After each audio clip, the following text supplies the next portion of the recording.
All right, we'll now be swiftly moving on to our next segment, a keynote address from Prashant Kapoor, Chief Industry Specialist, Green Buildings and Cities, IFC Climate Business Group, Climate Change. Now, Prashant is a champion of sustainable built environments, leading global investments in low carbon developments and sustainable cities at IFC, and is also responsible for creating the EDGE Green Building Certification System. So let's take a look at Prashant's keynote address. Great. Hi, everyone. Really happy to kind of be presenting this to all of you. I'm sorry I couldn't be there in person, but just a bit of background to myself beyond the stuff that was probably mentioned. I'm an architect by background, and I find buildings like this, pretty inspirational. They can be so inspiring and beautiful, right? But you also get buildings like this.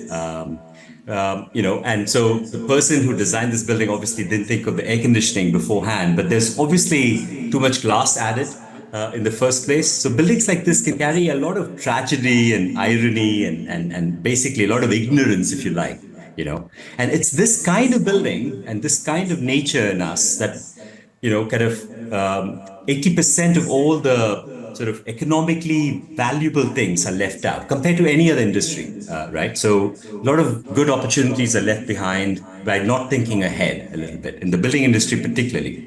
But if ignorance is a problem, I find preconceived ideas are kind of slightly worse, I would feel. So take this bus in somewhere in Spain, and somebody had this brilliant idea of putting a green roof on top of it.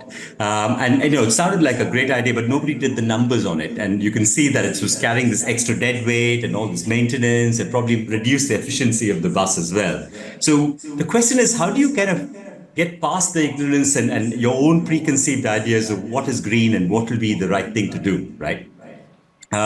Years ago, about 15 years ago, I came across this developer who was building this what seemed on the surface very ordinary building, right? Sort of, a block of flats. Actually, for people in Singapore, this is pretty reasonable normal background architecture, if you like. But actually, if you scratch the surface, you can see it has very well shaded windows. It has reflective facade. And even behind the scene, it has solar hot water system. It actually has a sewage treatment plant where water is recycled and sent back for flushing. So a lot of thought has gone in. But when the developer sort of, when we asked him, how do you get your money back on this? It was the trouble is the communication and getting rewarded. Things like LEED and certification systems can be quite expensive for this kind of low income household as well. Also to kind of communicate these virtues to the end customers too. So that's what got us thinking a little bit as to, how do you deal with this kind of aspect? And that led us to, for those who know EDGE, create EDGE, Excellence in Design for Greater Efficiency. The idea was quite simple, was really for our own clients, really. We created a tool where you can come in with a building, you can put in some basic parameters. It would immediately tell you how much energy your building will will consume, water and embodied energy and embodied carbon as well. And the idea was that, let me quickly, show you another. You can choose a few things on the left-hand side, as you can see, including things that are not intuitive, like reducing window areas, or having better shading, or having natural ventilation, simple things like that. You can see immediately in the tool, how much difference you can make. In this case, almost 40%. You can see the incremental cost. And that was a game changer for us, for our own investments, right? And what we did then, actually, as we saw our investments pick up, we launched it out to the market. The idea was to have this tool free. We invested a lot in terms of data collection for different cities so that people didn't have to spend extra on it. We wanted it to be measurable. If you think about that first few examples, if you don't know quantitatively how much you're going to save and how much it'll cost, you're really not going to make the right decision, right? And finally, we had to bring the finance sector to the conversation, which at that time wasn't really engaged. We were mostly looking at renewable energy and things like that, right? So we created this platform for free, edgebuildings.com, and we launched a certification platform as well. And rest was history for us. Actually, we saw our investments rapidly grow over the years. You can see here, we currently do actually close to $2 billion of investments in green buildings ourselves as a bank.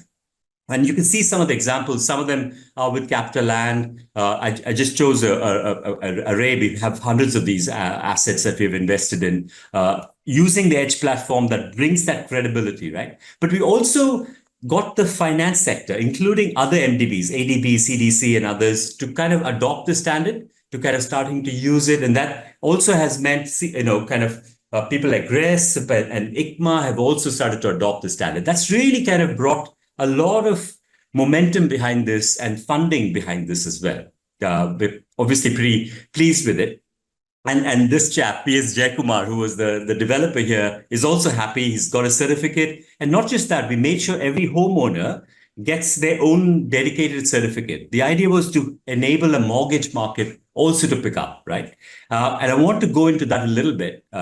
Essentially, projects like this were being built. This was in South Africa, where the developer had half the projects that were not EDGE certified and didn't have some of the green features, and half the project that were EDGE certified.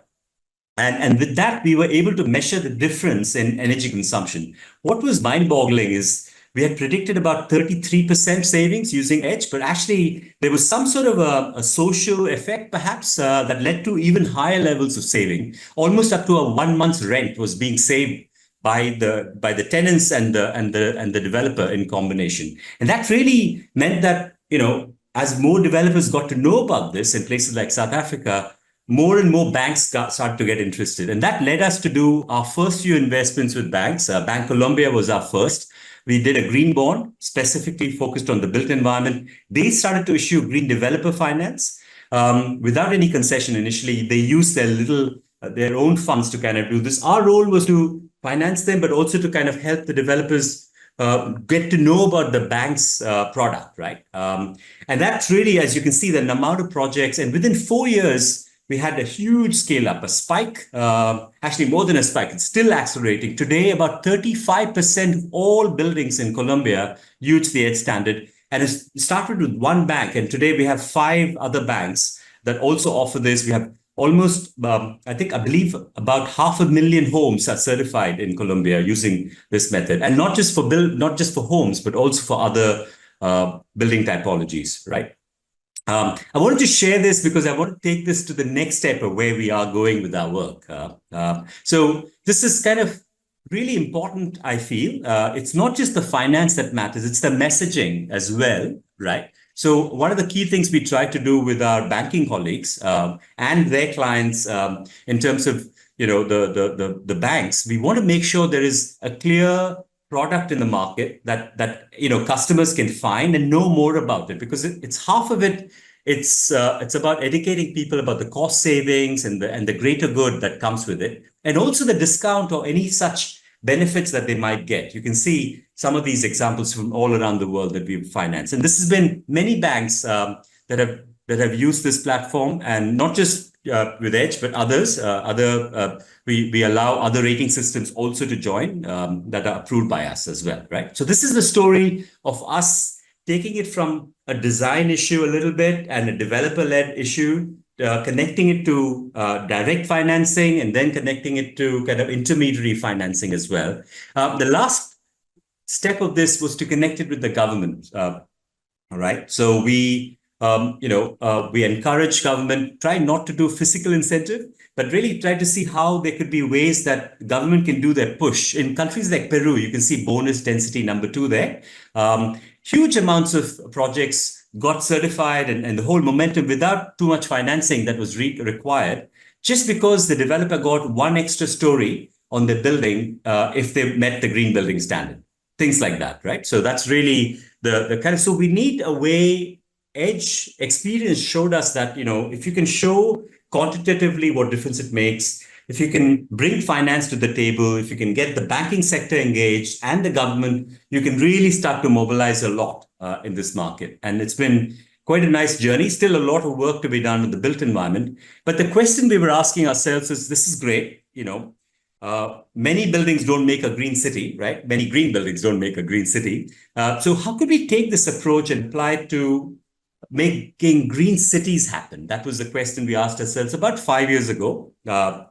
And we started to explore, what's happening in this space, right? And what was interesting is that we did a survey about 100 cities and later on many more. But what we found was there was no perfectly bad city, neither was there a perfectly brilliant city either, right? So each one, there are many that have very interesting experience and examples to share with others. But it's very difficult for city officials to know what is going on and other innovations that are happening around the world. But also, they don't really know with the bus rapid transport system work in Lucknow, right? Or with the e-rickshaws work in Bogota. So that's something that we had to kind of think about how to make that thing work, really. So and also your vehicles quota in Singapore has been a great inspiration to kind of how to restrict amount of cars on the road, right? Kind of give policy ideas. We were thinking maybe thinking about planning ideas as well as investment ideas all mixed together so that a city official has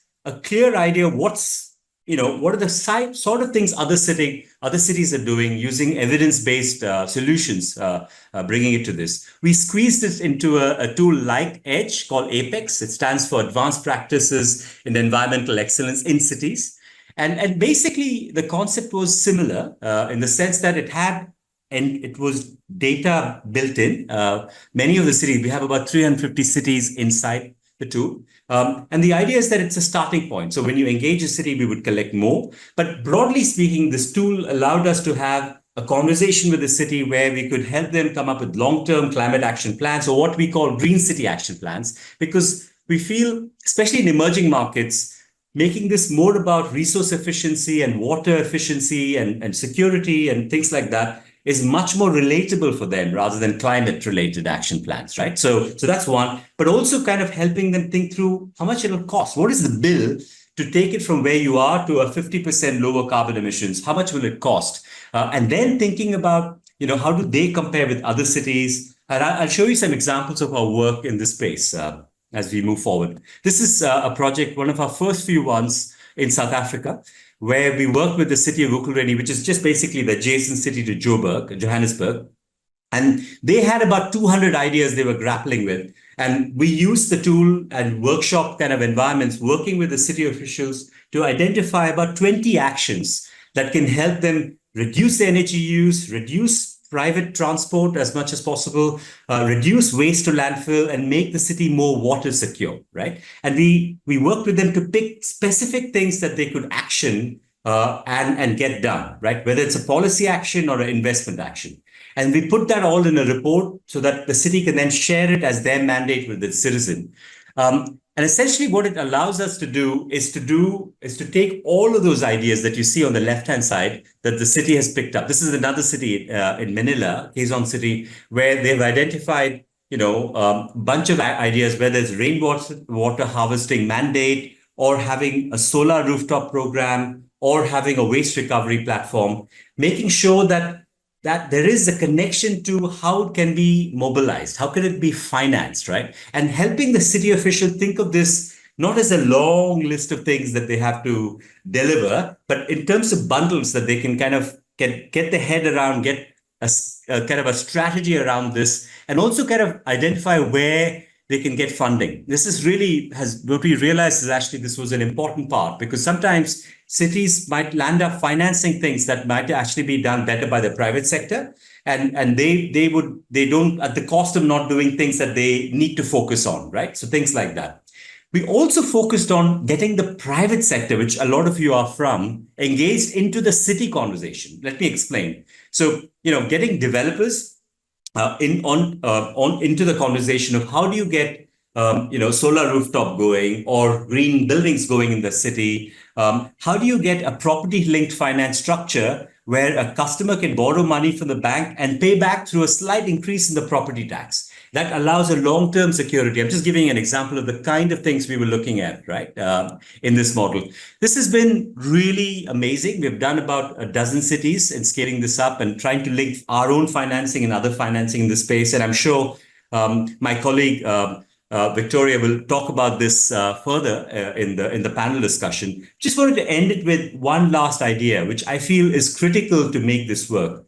Most of the conversations around greening built environment and greening cities has been traditionally a project finance related aspect. But what we're beginning to see, and it's really promising, is the sustainable linked finance instrument, which I'm sure CapitaLand is well aware of, and we helped finance your first hospitality CLF years ago. But essentially, bring this to the cities. This city, Helsingborg in Sweden, managed to link their GHG commitments as the main KPIs. As a target that they will achieve, and based on that, they would get a slightly better interest rate whether they hit the target. That trajectory is really meaningful because $100 million invested in a city might buy you, a couple of sewage treatment plants, right? But if you can give them $100 million and ask for a trajectory carbon reduction, it allows them to think a little bit outside, right? Think about how do I get carbon reduction happen and use the money invested in things that they can actually really prioritize and use. So kind of detaching the use of proceeds with the investment itself, I think we can get a much higher bang for the buck in this space. And we feel Apex, again, could have a role. We're beginning to integrate this into our SLF models for cities, where we feel, if a city has committed many actions, it could be on the building side, on the waste side, on the water side, we could agree on the trajectory. We could agree on what those actions might be. And based on the actions being delivered, the city could get slightly better interest rate, a step down in interest rate, for example, right? That's the kind of thinking we feel that we really need to mobilize the cities to move forward. Now, stepping back, I was saying many buildings don't make a green city. But just having a city aware of what the problems are and what the actions need to be is not enough either, right? So we really need to get political will. We need to get, obviously, the finance mobilized and the technology being there too. But I think where I feel some of this, the event can perhaps discuss a little bit is how do you get high-level leadership to buy in over a long period, specifically in the government side, but it could be beyond this on the financial institution side, but also on the private sector, real estate side as well. How can we get citizens behind this? I think, if we feel we can ram this through, I think it'll be quite difficult, especially in emerging markets where awareness has to be raised in this on this subject. But this is something that we are thinking about. How do you get private sector to participate more in making the city green? That's something we would really like to look at ourselves. And then how do you make sure cities deliver the commitment? They kind of they start off things and then sometimes they go off on a different pathway. How do you get them on target? And finally, how do you take it from a few exemplary cities to thousands of cities? Because that's the scale we need.